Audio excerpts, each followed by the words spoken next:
Exactly 1 week ago, more than 24 survivors of convicted sex offender Jeffrey Epstein sent an open letter to Republican Senators John Cornyn and Thom Tillis, urging them to reject Trump's pick for Attorney General Todd Blanche.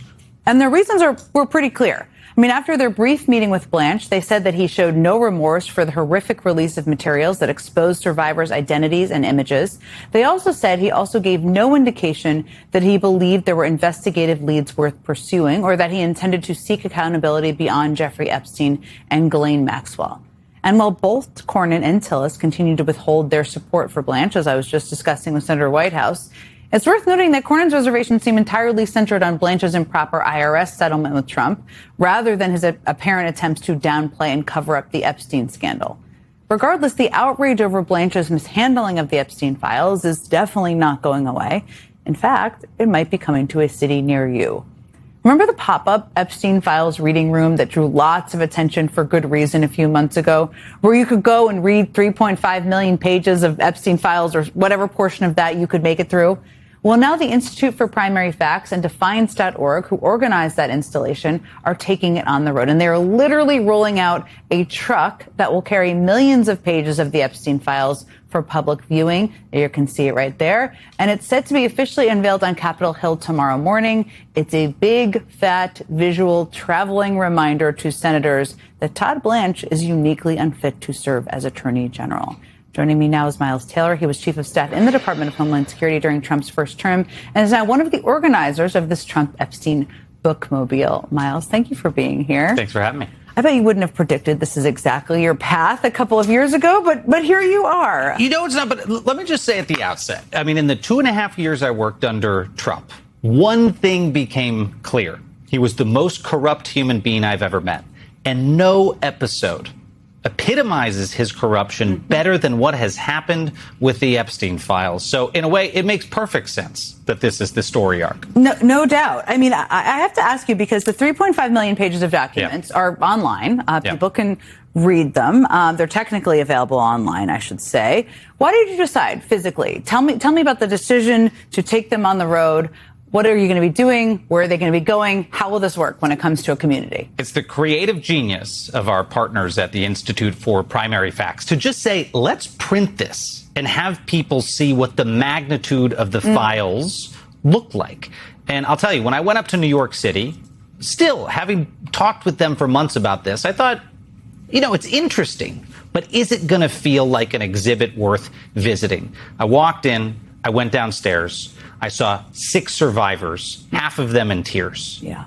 People were moved by this exhibit. And it wasn't just Epstein survivors. Yeah. Strangers coming off the street to come tour the thing. If they could get a ticket because it was sold out, they were so moved by just seeing the totality of the files. And you actually pull something off the shelf and you read and you realize, oh, this isn't just a scandal that's been hyped in the media. We're talking about 1,000 victims. We're talking about one of the most sprawling sex trafficking networks in American history. We're talking about files that include allegations about the president of the United States engaging potentially in, nefarious activity with minors. We're talking about some very shocking stuff. And to see it is to really start to understand it fully. It also reminds you about what you don't see.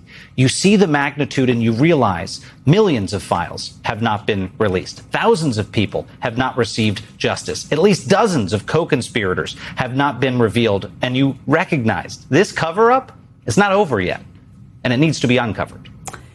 There's certainly a lot of pages that have not been released. I would remind everybody Trump has denied wrongdoing, as we always like to note. But let me ask you about the Blanche hearings here, because in a Substack post, you called this effort the closing argument against Blanche. I was just discussing with Senator Whitehouse the opposition or the seeming, we're kind of watching them very closely, Senator Cornyn and Senator Tillis. The issues they have really put forward are this IRS settlement, which is abhorrent in its own right.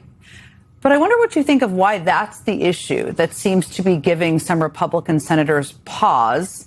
And there aren't any, at least publicly, that seem to be the driving force around the mishandling of the Epstein files. The fact that Todd Blanche, we don't know what role he played in transferring Ghislaine Maxwell, her transfer. We still have a lot of questions on that. The fact that he interviewed her, the fact that he's not releasing documents. Why do you think that is not? It received a lot of votes. Well, look, I think Cornyn feels like he's on safer political ground to not touch something that he also knows is a live wire with the president. But it should be about the Epstein files. Todd Blanche bungled one of the biggest investigations in the recent history of the Department of Justice, what should have been a massive investigation, not just into sex trafficking, also into counterintelligence concerns, also into a range of other potential public corruption issues. I can tell you right now, not even having been on the inside of that investigation, I can identify from the public files reasons there still needs to be a national security investigation open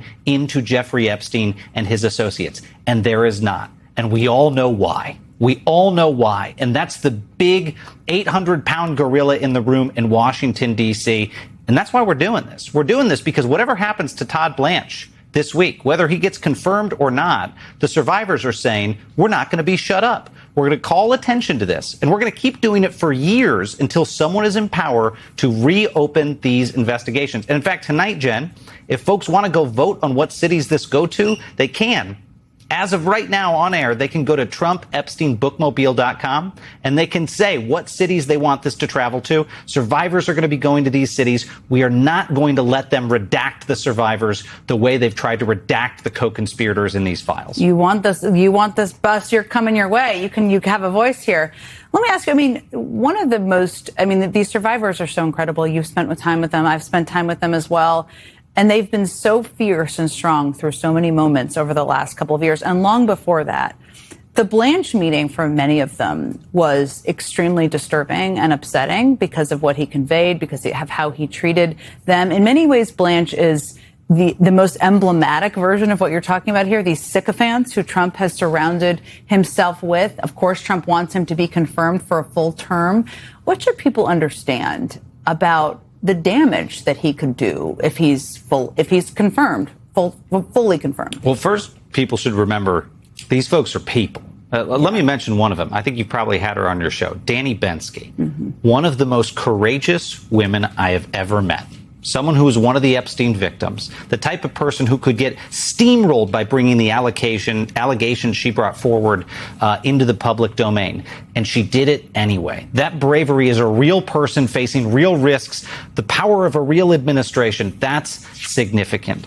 But on the other side of this, I would say, when it comes to Todd Blanche, you got to be thinking about what this means in the long run for our country, what it says about whether we're going to let justice be weaponized. And that vote this week is about more than just Todd Blanche. It's a vote about the future of the Department of Justice and about justice in this country. So folks should go check out the site. Folks should get the files to their city and take action.